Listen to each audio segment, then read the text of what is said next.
खंडोबाच्या मंदिराकडे.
चरित्र आपलं मधलं भजन झाल्यावर घेऊया.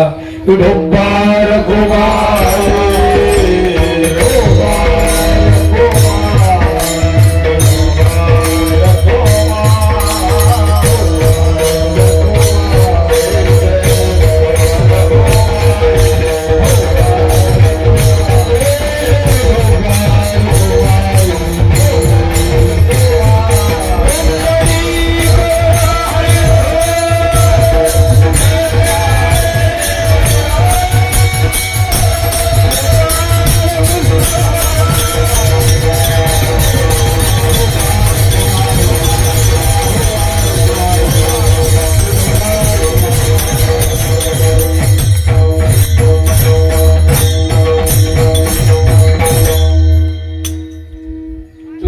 संगती झाली आमचे निश्चिंती, नाही देखील ते मिळे भोग सुखाचे सोहळे.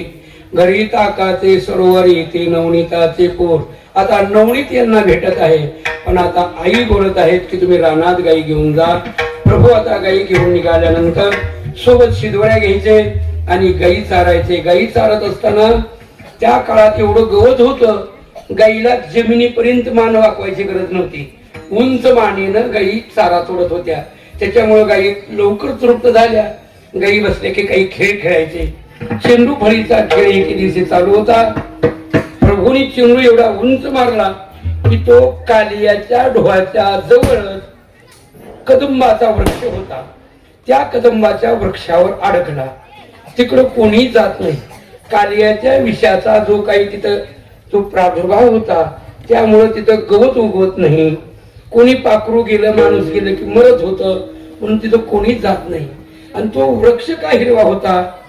गरुडानं आपल्या आईची दास्यत्वातून सुटका करण्यासाठी कुजरूला जे अमृत आणलं होतं, त्या अमृताचा थोडासा भाग त्या वृक्षावर पडलेला होता. म्हणून वृक्षाला विषाची बाधा होत नव्हती. मात्र आता तिथं कोणी जात नाही. चेंडू कसा काढायचा. कृष्ण म्हणला, मी काढतो ना, तू देव आहे, तुला काय होत नाही, जा. चेंडू काढायचं निमित्त करून भगवान जातात आणि तो चेंडू कालियाच्या डोहात मुद्दाम टाकतात. चेंडू पवत असतो, पण यानं चेंडू बुडवला आणि निमित्त करून त्या डोहात उडी टाकून कालियापर्यंत गेला. तिथे गेल्यानंतर त्या कालियाच्या पत्न्या म्हणतात, नागिनी पद्मिनी, कोणाचं एवढं सुंदर लेकरू आला असेल की कालियाकडे जाऊ नको रे, म्हणजे तू आमच्याकडे ये. तू बियतच नव्हता, उलट मुद्दाम झोपलेला होता. म्हणून जागा करण्यासाठी पाया पडले. माझा चेंडू याच्याजवळच आलाय म्हणे. आणि मग कालिया जागा होतो. प्रभूला विळके घालून असा दाबायला लागला. प्रभूंनी अंग भोगवायला चालू केलं. अंग भोगू लागल्यानंतर कालियापेक्षा शक्ती आगाध आहे हे पाहून कालियाने विळके उकलले, पण असा मोठा फणा काढला. प्रभूंनी शलांक मारली आणि त्या फणीवर जाऊन उभारला. एक फणी दाबली तर त्याला शेकडो फणी काढता येत होत्या. एक फणी दाबल्याबरोबर दुसरा फणा निघायचा. प्रभू त्याच्यावर चढायचे, तिसरा, असे शेकडो फणी काढले. तेवढ्या चपलतेनं नृत्य केलं. पुन्हा मात्र कालियाला वाटलं आपल्यापेक्षा शक्तिशाली आहे. तो फणा खाली खाली येऊ लागला. त्या पद्मिनी आणि नागिनी त्यांच्या बायका हात जोडून उभे राहिल्या. तुम्ही जगाचे मालक आहात. आम्ही म्हणलो की कुणाचं बालक आहे की, तुम्ही मालक आहात, आम्हाला सुडीदान द्या, आमच्या पतीला मारू नका हो, आम्ही शरण आलो. प्रभू शरण आल्यानंतर फणीहून खाली उतरले आणि बोलू लागले, तुम्हाला मी सुडीदान देतो खरं, पण जो कोणीही कालियाचं चरित्र श्रवण करील त्यांना तुम्ही पीडा करायच्या नाहीत.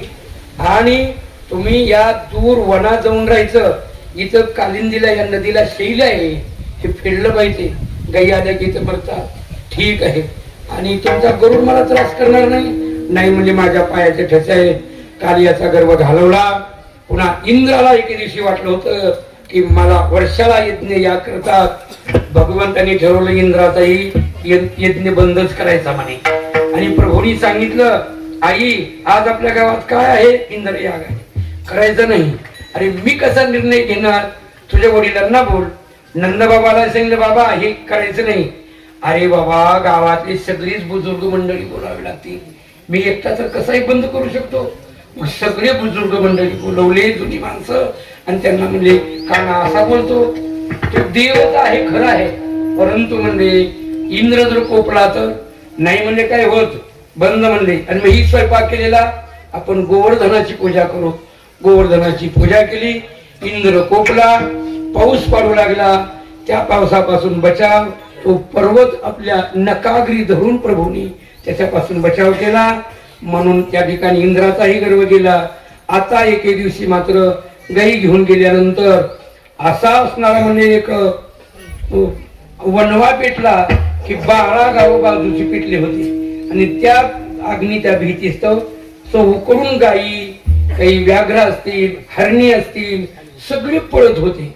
जनावर काही एवढे पळत आहे तरी म्हणजे एक जणाला झाडावर चढवून पाहिलं तर काय चौकूनच गावं पेटलेली आहेत.